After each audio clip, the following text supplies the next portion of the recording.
Bonjour à tous et à toutes, très heureuse de vous retrouver. Alors, on va parler aujourd'hui d'un projet, un éventuel CSR, qui serait installé dans le quartier Gare au Sud et contre lequel plusieurs réunions publiques se sont déjà tenues. Alors, un CSR, on va vous expliquer bien sûr tout à l'heure de quoi il s'agit. J'ai assisté bien sûr à l'une de ces réunions publiques, au Gazette Café, en présence de François Vasquez et du professeur Sultan. J'ai reçu le communiqué de député écologiste Jean-Louis Roumégas qui interpelle le gouvernement à ce sujet. Nous l'avons d'ailleurs déjà entendu lorsqu'il était venu l'an dernier à cette antenne expliquer en quoi l'écologie s'élève de longue date contre les incinérateurs, encore hyper polluants, malgré toutes les améliorations qui ont été faites au traitement des fumées. Donc nous ne découvrons pas un dossier. Par contre, à Montpellier, et comme Montpellier se trouve directement concerné par un nouveau projet, il est vrai que peu de solutions aujourd'hui sont viables. Alors, bonjour François Vasquez. Bonjour. Alors, merci d'avoir accepté notre invitation. Vous étiez en charge du dossier des déchets à la métropole de Montpellier. Vous avez été démissionné de vos fonctions dès qu'est apparu le dossier de l'incinérateur CSR, auquel, bien sûr, vous étiez opposé, puisque vous étiez opposé à cette installation. Alors, vous vous définissez comme un spécialiste du traitement des déchets. Et quand on cherche à définir un CSR, on s'aperçoit que ce n'est pas inutile, parce qu'on trouve vraiment de tout dans les définitions. Pour les uns, le CSR brûle des déchets secs, des déchets non dangereux. Pour les autres, c'est des déchets non dangereux avec un peu de déchets dangereux. Enfin bref, c'est assez compliqué. Et comme vous ne partagez pas cette présentation idyllique de la combustion des meubles et des déchets secs non dangereux, vous affirmez que le CSR de Montpellier devrait certes brûler 45 000 tonnes de déchets qui actuellement se baladent, nous coûtent cher, et restent un poids pour la communauté, mais allègrement, vous transformez dans vos affirmations cette masse en 45 000 tonnes de déchets plastiques. Donc, ça fait quand même une grosse différence. Alors, expliquez-nous la situation montpelliéraine, parce qu'elle est complexe, elle est de longue date aussi. Pourquoi il devient nécessaire, selon la municipalité, de construire ce nouvel outil? Et surtout, comment vous êtes passé des meubles au plastique? Oui, merci donc de me recevoir. Alors, c'est une longue histoire, l'histoire des déchets sur la métropole de Montpellier. Mais si on veut être très rapide, c'est qu'on a fait un très mauvais choix initial. Déjà, depuis 2008, nous avons une énorme usine de tri industriel. Pas rentrer dans le détail, mais c'est une usine qui trie les déchets au lieu que cette tâche soit confiée aux citoyens. Et donc, cette usine, ça s'appelle un tri mécanique biologique parce que ça prétendait faire du compost. Ça a été un échec absolu. Moi, je me suis déjà battu contre cette structure industrielle il y a presque 20 ans. Et cette structure est reconnue par l'État et par tout le monde comme un échec total. Et à Montpellier, au lieu de reconnaître l'échec et d'en venir au tri citoyen, c'est-à-dire à la stratégie que d'ailleurs j'ai fait voter en étant vice-président des déchets de Montpellier, j'ai fait voter en mars 2022 une stratégie zéro déchet avec 100 mesures. C'est-à-dire une autre politique. Une politique où les citoyens prenaient en main le tri et donc la réutilisation, l'économie circulaire et ont baissé les tonnages de déchets.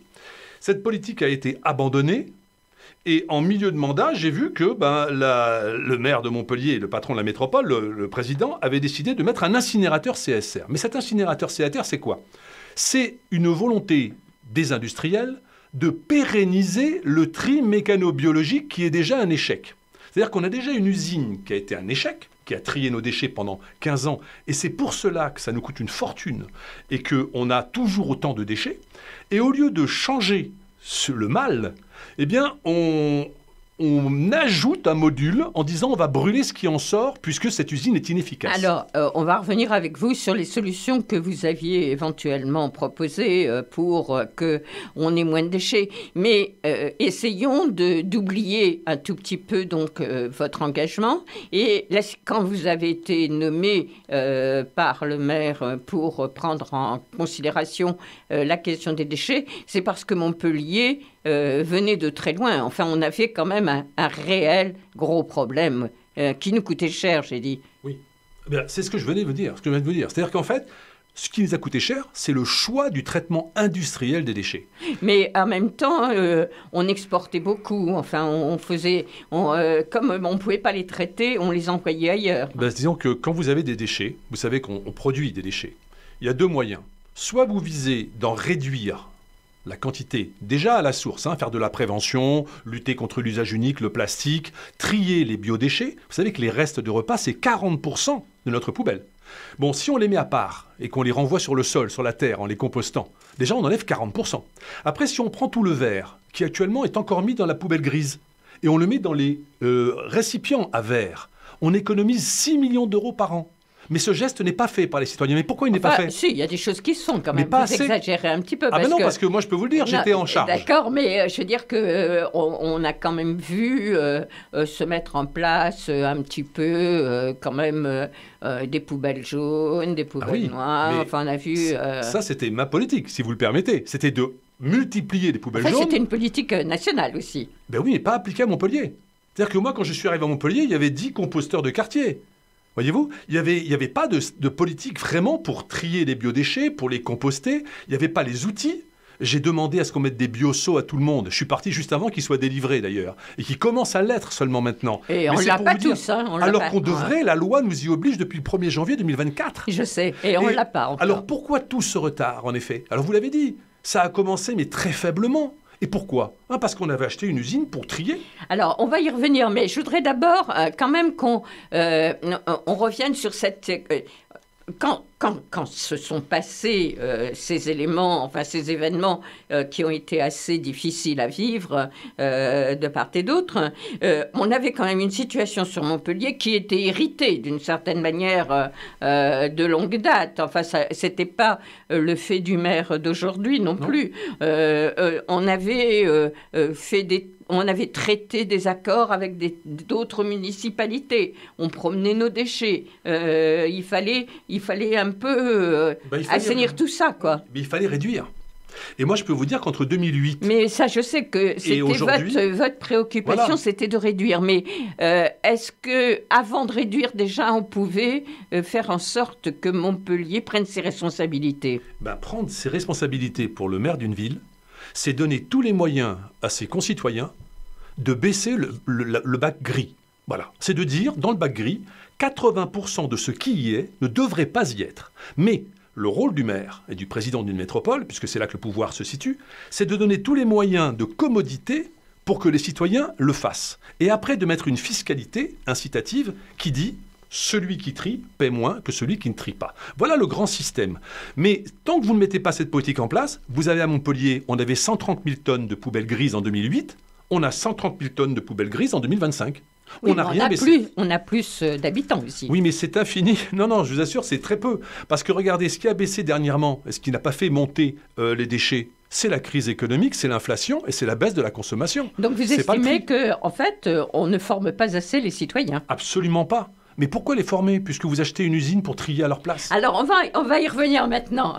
On va y revenir, mais là, est-ce que... ma question, c'est quand même, est-ce que ça existe réellement? Parce que à chaque fois qu'on rentre dans cette question des déchets, et moi, ça fait 20 ans que je travaille sur le sujet, finalement, à chaque fois qu'on l'aborde, on apprend qu'on en fait encore plus, quoi. Oui, non, mais c'est pas une fatalité, vous savez. À Montpellier, on produit 250 kilos par habitant. À Besançon, c'est 100 kilos de poubelles grises. Pas une fatalité. Quand on va en Italie, qu'on va à Parme, qu'on va à Milan, on s'aperçoit qu'ils sont bien en dessous de 100 kilos par habitant. C'est-à-dire que c'est pas une fatalité. C'est une paresse. C'est une facilité.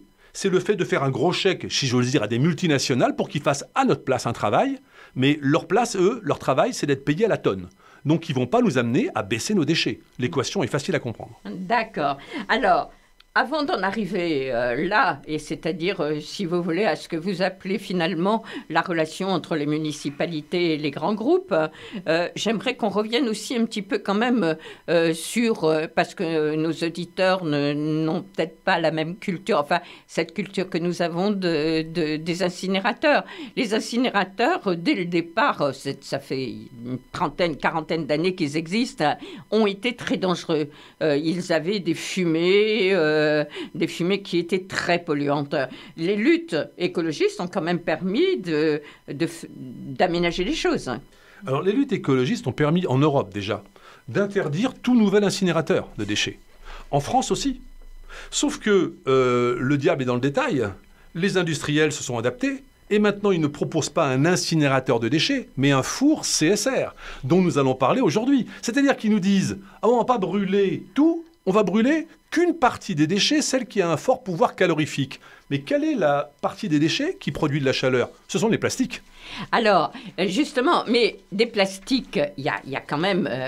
vous allez un peu vite. Quand vous dites des 45 000 tonnes de déchets, on passe à 45 000 tonnes de plastique quand même. Eh bien, je vais vous expliquer comment. Alors, allez-y. D'abord, on n'aura pas 45 000 tonnes parce qu'on n'en a pas autant, figurez-vous, la métropole de Montpellier. C'est-à-dire que quand on fait un incinérateur de 45 000 tonnes, on s'attend à prendre des déchets industriels, des déchets privés. Vous voyez ce que je veux dire? On fait un four pour brûler des déchets qui ne sont pas des déchets communaux. Parce que nous, on n'en sortira pas plus de 10-12 000 tonnes de déchets plastiques. On n'en a pas plus. Mais ce que je veux vous dire, c'est qu'on dit qu'on va brûler du bois et du papier, mais c'est faux, puisque le bois et le papier est valorisé en matière. D'ailleurs, on a la hiérarchie des modes de traitement qui dit que quand vous avez du papier, du carton et du bois, vous avez obligation à le valoriser en matière. Mais est-ce qu'on le fait vraiment? Eh ben, on doit le faire, mais, non, si mais vous achetez... Non, mais si vous achetez un incinérateur, vous ne le faites plus. Vous comprenez-vous? Si vous avez des planches de bois et que, bon, vous n'avez pas d'incinérateur, vous allez essayer de les recycler, de les réutiliser, de les valoriser. Si vous avez un incinérateur, le bois part directement dans le four. Le carton, c'est pareil. Avec des métères, on met du papier et du carton qu'on revend à la tonne. Maintenant, le carton, pourquoi est-ce qu'on va se tracasser la vie? On va le balancer éventuellement au CSR.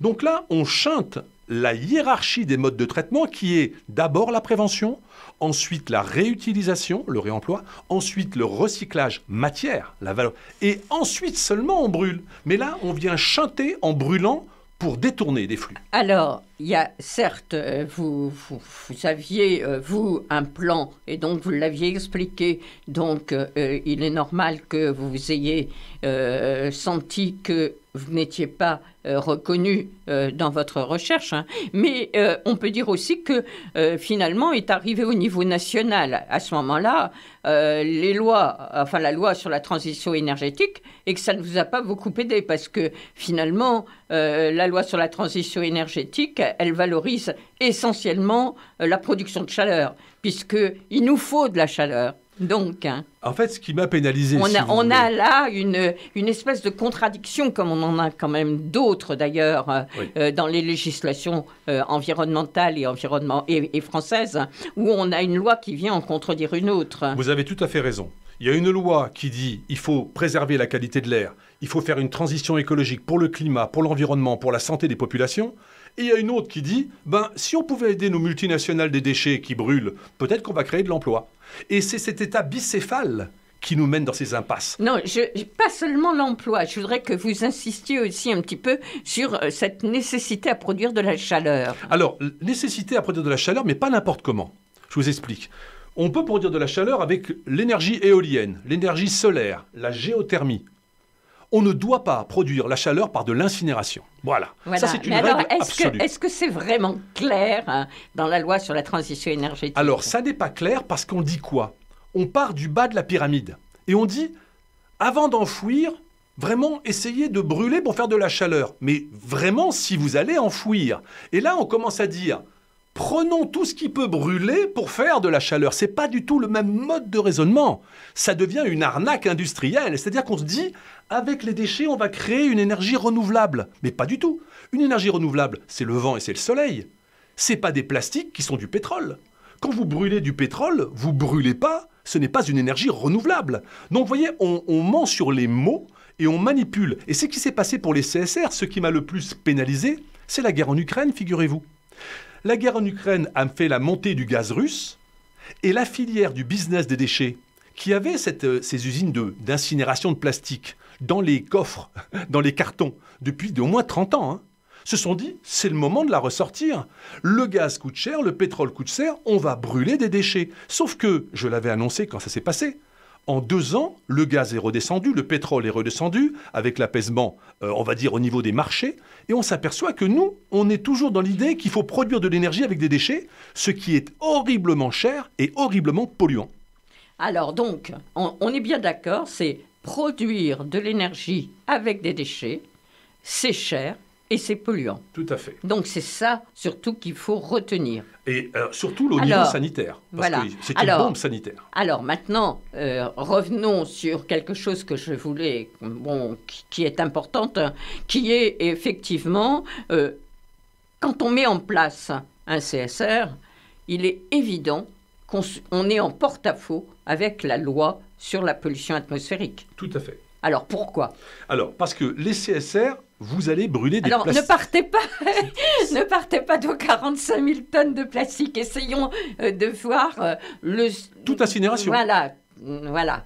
De toute incinération, moi, je vous engage à suivre, par exemple, le docteur Bourdelle, qui est à Strasbourg, et qui est responsable du collectif Air Santé Climat. C'est un radiologue, spécialiste, chercheur, associé au CNRS, et qui a suivi notamment une incinération CSR, mais il parle de toutes les incinérations. Il parle aussi des diesels, puisqu'il est sur la qualité de l'air. L'association s'appelle ASEF, A-S-E-F, et il a une association qui s'appelle Respire. Qu'est-ce qu'il nous dit, le docteur Bourdelle ? Il nous parle de la pollution atmosphérique. Il nous dit qu'il n'y a rien de pire que la combustion, c'est-à-dire l'incinération, pour la toxicité des molécules solides que l'on retrouve dans l'atmosphère. Parce qu'en fait, quand vous brûlez quelque chose, quoi que ce soit, mais quand vous brûlez des plastiques, vous comprenez bien, c'est plus polluant que quand vous brûlez des biodéchets. Mais quand vous brûlez des plastiques, vous vous rendez compte que vous vaporisez des particules ultra fines, et ce qu'on appelle maintenant des PFAS, les polluants éternels. On a des filtres qui arrêtent les plus grosses des particules, mais 90% des particules qui amènent des maladies systémiques, c'est-à-dire des cancers, des leucémies, des lymphomes et des AVC, c'est le docteur qui le dit, je vous engage à suivre ces études, 90% de ces particules toxiques sont des ultrafines. C'est comme les PFAS. Il faut que vous sachiez que les PFAS, par exemple, sont détruits à plus de 1300 degrés. Alors, un four CSR, c'est 800 degrés. De toute façon, les PFAS ne sont jamais détruits. Donc on aura l'occasion de faire une émission à ce sujet, mais je pense que de toute façon c'est un sujet que maintenant les citoyens suivent de manière très précise, dans la mesure où on voit certaines villes en France qui ne peuvent même plus accéder à l'eau potable, dans la mesure où il y a dedans des PFAS. Donc on a eu des gens dans les municipalités, et j'en connais sur Montpellier, pour négliger la production des PFAS tant qu'elles étaient aériennes, parce qu'effectivement, une particule fine, ça ne se voit pas, mais quand ça sera dans l'eau, ils seront bien obligés de le voir. Donc, on est à la veille, très certainement, de nouvelles catastrophes. Alors, vous avez évoqué les cancers, vous avez évoqué Strasbourg, mais ici, sur Montpellier, et d'ailleurs, lors de la réunion à la Gazette, vous étiez accompagné du professeur Sultan. Et le professeur Sultan, on le connaît bien, on connaît son action à Montpellier, il a beaucoup travaillé sur les perturbateurs endocriniens. Tout à fait, oui. Alors, quelle est cette relation avec les incinérateurs, La relation, c'est que si vous voulez, la qualité de l'air, c'est la première cause pour l'OMS, pour l'Organisation mondiale de la santé. C'est-à-dire que vous avez 50 à 60 000 morts par an dues à la qualité de l'air. Aussi bien sur des cancers, chez des non-fumeurs, que chez des problèmes d'infarctus et tout ça. Mais les perturbateurs endocriniens se retrouvent des pathologies qui vont entrer à cause de des molécules. Vous avez des hydrocarbures, je ne vais pas être trop long, mais hydrocarbures aromatiques, les HAP. Vous avez des dioxines, des furanes, des métaux lourds. Tout ça, ça se retrouve dans l'air, en fines particules. C'est-à-dire que c'est du solide qui est vaporisé. Parce que quand vous brûlez quelque chose, ça ne disparaît pas, ça c'est Lavoisier. Rien ne se perd, rien ne se crée. Vous avez un quart qui reste en cendres et en cendres de fumée, et vous avez le reste qui part quand même en évaporation. Enfin, en évaporation, en ventilation dans l'air. Et donc, quand vous avez tout ça, ça passe. Et le vice de ces histoires, c'est qu'au niveau ça passe la barrière des poumons. Ça va dans le sang, ça va dans le cerveau. Et vous avez des notes, comme le dit d'ailleurs dans la circulation placentaire, jusqu'au fœtus. Pourquoi on dit ça ? Parce que ce sont des polluants extrêmement violent, si vous voulez, pour la Alors, santé. Jusqu'à présent, on s'en était pas trop préoccupé parce que finalement,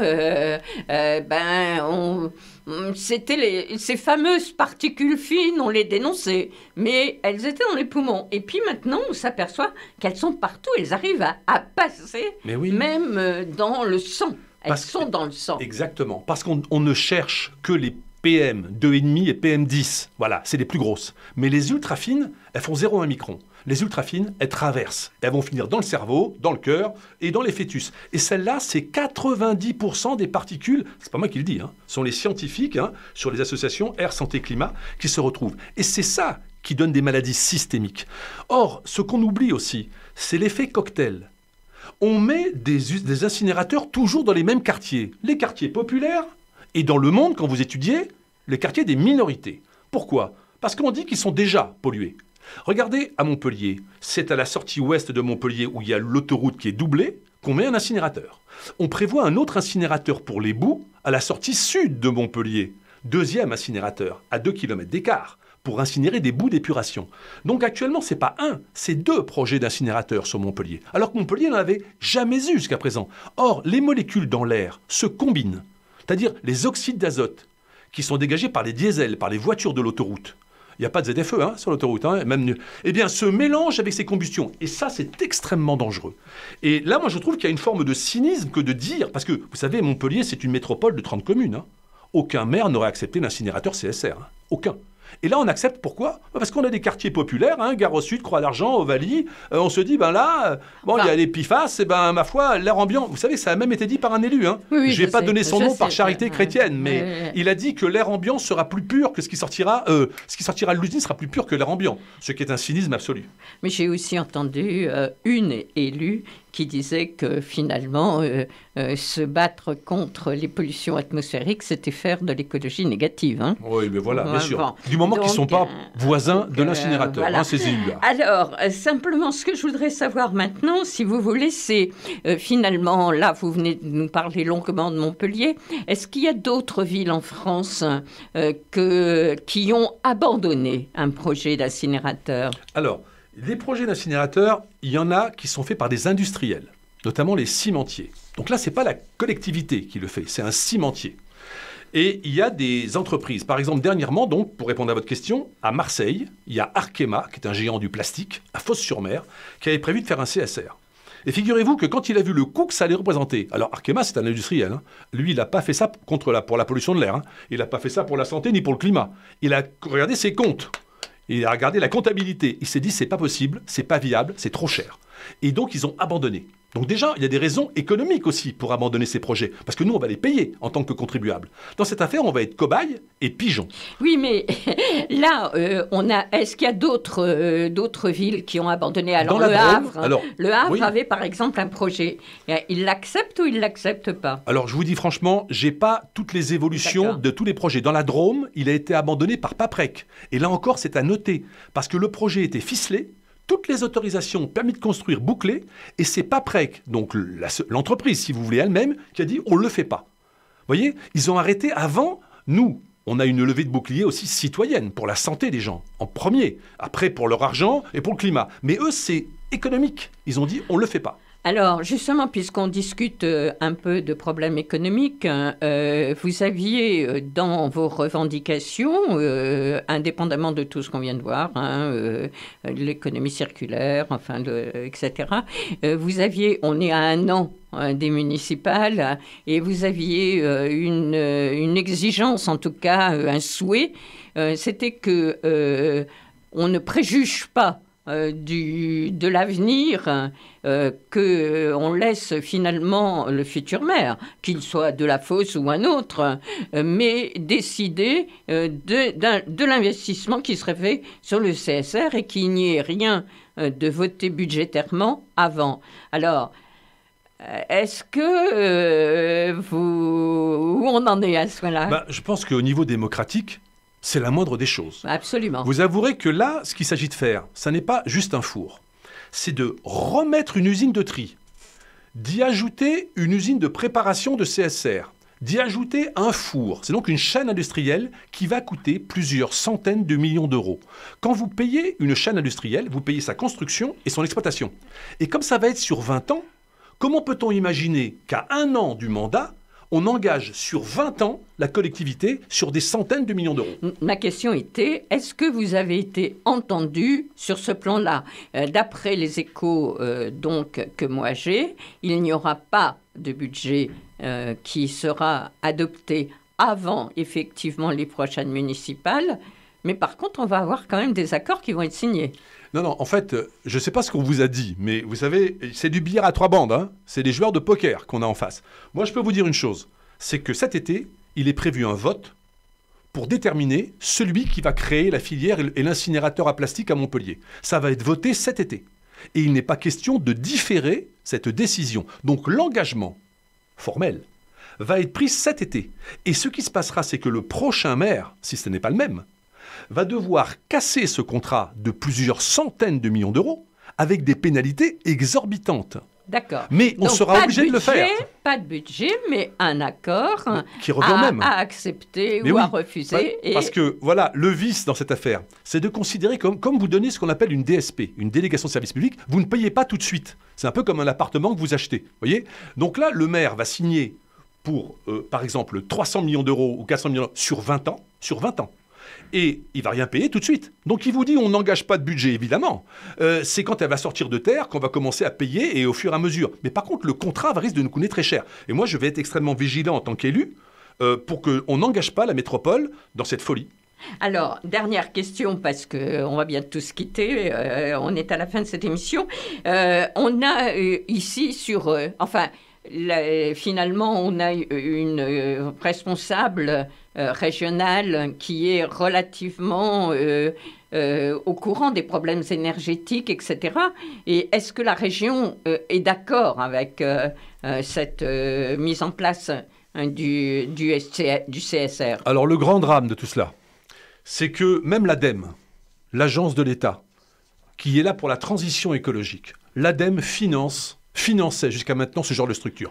Le TMB qui est un échec... Le problème qu'on a soulevé tout à l'heure, c'est cette espèce de dichotomie et même de divergence entre deux lois. Mais avouez que l'agence qui est pour la transition écologique vote quelque chose qui va polluer l'air, l'environnement, qui est contre le climat, contre la transition écologique et qui ne change rien sur les déchets, puisque je rappelle que tout ce qui va rentrer dans cette filière, les 3/4 de ce qui vont rentrer vont quand même aller à l'enfouissement. Et c'est ça que les gens ne savent pas. Si les gens pensaient que c'était utile, on dirait, on n'a pas le choix, on va être pollué, même certains auront des cancers, mais que voulez-vous, c'est comme ça. On a toujours le choix. Mais là, on a vraiment le choix, parce que cette décision est stupide, parce qu'elle est inutile. Les 3/4 des déchets iront quand même à l'exportation. Et moi, j'ai toutes les preuves, je suis toujours prêt à n'importe quel débat public pour le démontrer.